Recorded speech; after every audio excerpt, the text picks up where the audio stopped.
pada Allah ketika ajal ini telah tiba. Namun vonis yang telah divonis oleh Allah sifatnya rahasia, tidak dibuka oleh Allah. Si fulan mati tanggal sekian, dirahasiakan oleh Allah. Kenapa Allah merahasiakan? Alladzi khalaqal mauta wal hayata liyabluwakum ayyukum ahsanu amala. Allah ingin menguji kita dengan usia ini. Untuk apa Allah uji kita dengan usia? Liyabluwakum ayyukum ahsanu amala. Allah ingin melihat nanti siapa manusia yang paling bagus amalnya ketika dipertanggungjawabkan di hadapan Allah. Karena Allah ingin melihat nanti siapa. Bukan berarti Allah tidak tahu, tapi Allah ingin memuji kita semua, siapa nanti orang yang paling baik amalnya. Adakah kita yang hadir pada malam yang mulia ini, ataukah orang lain, atau siapapun itu, yang namun hari ini tugas kita adalah bagaimana bisa memperoleh ahsan muamalah itu. Hadirin ibu bapak sidang jamaah yang dimuliakan oleh Allah Subhanahu wa Ta'ala. Hidup kita ini adalah ibaratnya perantau yang kita semua akan kembali kepada tempat asal. Di tempat asal itulah kita akan menemukan kehidupan yang abadi, dan bekal yang kita persiapkan hari ini adalah untuk nanti ketika kita kembali kepada,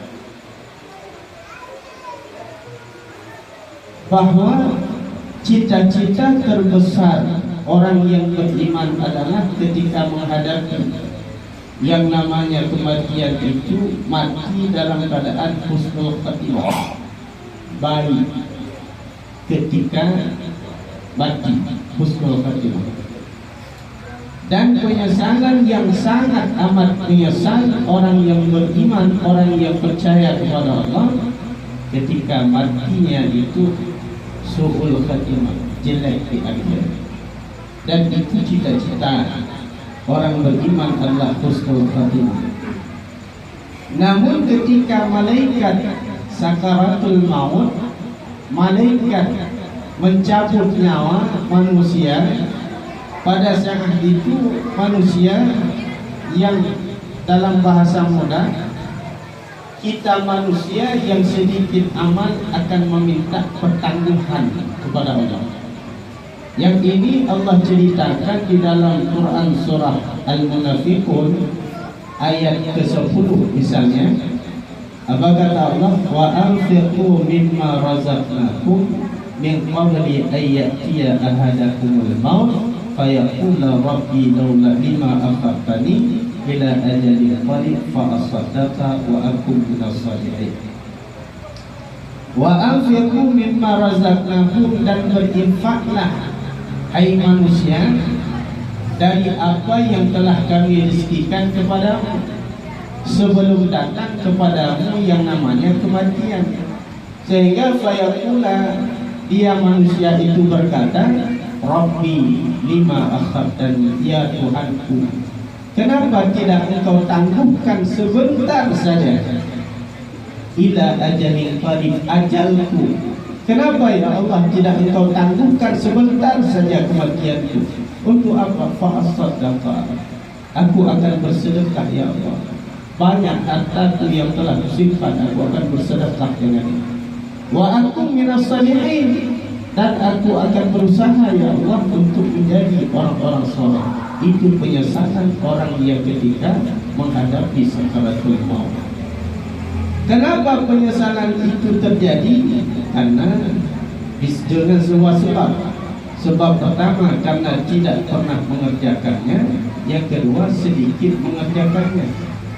Yang sehingga ketika datang pada masa itu, kita manusia akan merasa menyesal karena belum pernah berbuat atau sedikit berbuat. Sehingga apa jawaban Allah? Wala yu'akhirallahu nafsan idza jaa ajaluha. Allah tidak akan menangguhkan sedikit pun sebentar saja apabila ajal itu telah tiba. Hadirin sidang jamaah, ibu bapa yang dimuliakan oleh Allah Subhanahu wa taala. Itulah yang sebenarnya akan terjadi ketika kita menghadapi yang namanya sakratul maut. Karena itu yang saya sampaikan di awal tadi ialah keinginan terbesar kita adalah ketika menghadapi sakratul maut husnul khatimah, tidak menyesal ketika menghadapi itu dan tidak meminta pertangguhan kepada Allah Subhanahu wa taala. Hadirin ibu bapa sidang jamaah yang dimuliakan oleh Allah Subhanahu wa taala. Kita telah divonis oleh Allah kapan itu mati dan itu dirahasiakan. Sebagaimana Allah berfirman dalam surah Al-Jumu'ah misalnya dalam ayat ke-8, "Qul innal mautal ladzi tafirruna minhu fa innahu mulaqikum." Katakanlah Muhammad, innal mautal ladzi tafirruna minhu, sesungguhnya kematian yang engkau lari, tafirruna, yang mereka lari daripada kematian itu, fa innahu mulaqikum, sesungguhnya kematian itu menjumpai mereka. Hari ini misalkan kita berusaha semaksimal mungkin supaya kematian itu tidak cepat mendatangi kita, itu hal yang mustahil. Kenapa? Semua itu sudah ada jatahnya, yang sehingga kita semua hanya bisa menunggu giliran dan menunggu giliran. Bisa jadi malam ini, bisa jadi besok, bisa jadi lusa. Namun tugas kita hari ini apa? Bukan menakuti sesuatu yang telah divonis, melainkan mempersiapkan bekal untuk menghadapi kehidupan setelah vonis tersebut. Bukan takut yang namanya mati, tetapi takut tidak punya amal setelah mati. Itu yang perlu kita persiapkan. Maka kesempatan yang masih diberikan oleh Allah lebih-lebih di dalam bulan Muharram ini, yang bulan Muharram adalah termasuk salah satu daripada bulan yang mulia di sisi Allah. Tingkatkan iman, tingkatkan takwa kita kepada Allah, baik itu amal yang sifatnya wajib ataupun amal yang sifatnya sunnah, anjuran. Sehingga banyak sekali perintah-perintah Allah dan banyak sekali larangan-larangan Allah yang terkadang perintah itu kita tinggalkan secara karena kita manusia yang banyak lupa dan silap, dan pun banyak hal yang dilarang oleh Allah yang sering kita kerjakan. Hadirin masyaallah kaum muslimin, ibu bapa sidang jamaah yang dimuliakan oleh Allah. Sisa-sisa hidup yang masih Allah titipkan kepada kita, lengkapilah sisa hidup itu dengan beramal, baik itu yang perintah seperti yang saya sebutkan tadi ataupun itu anjuran. Bicara kepada anjuran, kita yang masih diberikan kesempatan di dalam bulan Muharram, banyak sekali anjuran-anjuran yang dianjurkan. Misalkan puasa sunnah. Orang yang beriman kepada Allah tidak akan menyia-nyiakan bulan yang mulia di sisi Allah ini, yang 4 bulan daripada 12 bulan. Inna iddata indallahi isna'ata asyara, sesungguhnya jumlah bilangan di sisi Allah itu ada 12, yang diantaranya arba'un hurum, 4 diantaranya adalah bulan yang diharamkan atau bulan yang dimuliakan. Wala tarlimu fihinna, jangan kamu berbuat zalim di dalamnya. Para ulama ketika menjelaskan ayat tersebut, di dalam 4 bulan yang haram yang dimuliakan oleh Allah, jangan berbuat zalim. Maksudnya kata para ulama, jangan berbuat zalim, karena berbuat zalim di dalam bulan haram itu dosanya 2 kali lipat daripada bulan biasa. Begitu pula sebaliknya, beramal di bulan haram 2 kali lipat dibandingkan di bulan yang biasa. Mana bulan yang haram itu? Zulqa'dah, Zulhijjah, Muharram dan Rajab, seperti yang dijelaskan oleh Nabi. Kesempatan yang singkat ini kita manfaatkan. Misalkan di bulan Muharram ini memperbanyakkan puasa. Kenapa puasa? Karena ada hadis yang datang dari Rasulullah yang mengingatkan kita tentang puasa. Afdalus siyam ba'da Ramadan syahrullahil muharram, wa afdalus salati ba'dal fardhati salatul lail. Sebaik-baik puasa setelah bulan Ramadan adalah puasa yang dianjurkan di dalam bulan Allah yang dinamakan Muharram.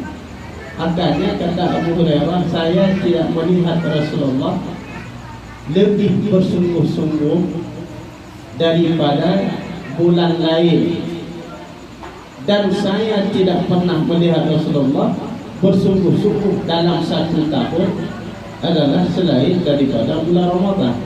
Artinya ketika bulan Ramadan Rasulullah bersungguh-sungguh puasa, ketika bulan Muharram bersungguh-sungguh puasa sunnah, bukan berarti di bulan lain Rasulullah tidak sungguh-sungguh, tapi kualitasnya semakin ditingkatkan oleh Rasulullah di dalam bulan Muharram. Maka kesempatan yang masih Allah berikan kepada kita manfaatkan. Misalkan besok kan Asyura, besok Asyura, manfaatkan Asyura besok untuk melaksanakan puasa sunnah. Apa keuntungan kita puasa Asyura besok? Dijelaskan oleh Nabi ketika ditanya wasuila Rasulullah ani Asyura. Rasul ditanya tentang puasa Asyura, apa kata Nabi?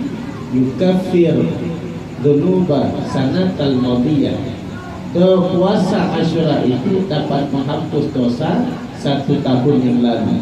Kalau misalkan kita mengerjakan dosa 1 tahun yang lalu, bahkan dosa itu dosa yang tidak kita sengaja, maka Allah ampunkan dengan sebab melaksanakan puasa Asyura. Hadirin jamaah yang dimuliakan Allah, singkat ceramah pada malam yang mulia ini atau intisari daripada ceramah saya adalah bagaimana kita bisa mempersiapkan segala bentuk amal untuk kembali kepada Allah, yang amal itu kita persiapkan di dalam sisa-sisa yang masih Allah singgahkan kepada kita. Bisa jadi hari ini kita bertahlil sama dia untuk orang lain, bisa jadi lusa, esok dan seterusnya orang lain akan bertahlil kepada kita. Maka semoga harapan kita adalah ketika menghadapi sakaratul maut, Allah tutup kehidupan kita dengan keadaan husnul khatimah. Amin, amin ya mujibas sayyidin. Mungkin itu saja nasihat dan pesan singkat daripada saya. Terutama semoga bermanfaat untuk saya pribadi dan kepada seluruh hadirin yang telah hadir pada malam yang mulia ini. Wassalamualaikum warahmatullahi wabarakatuh.